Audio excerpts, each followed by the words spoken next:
বড় ভাই হলো অভিজ্ঞ শিকারী, এই জন্য একসাথে ডাবল হিট। ছাড়াই ছাড়ো, দুম করে ছাড়াই ছাড়ো। কেসিং তোমারটা নাই? তোমার কেসিং নাই? দেখছো তুমি মাছ মারতে এসো, কেসিং আনো নাই।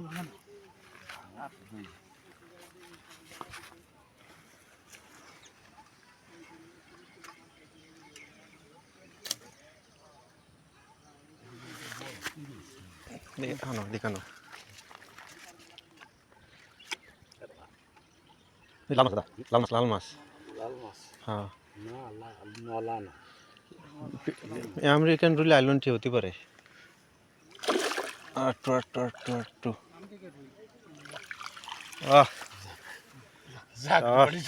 সার্থক মানে দাদা ভীষণ খুশি মাছ পাই আজকে।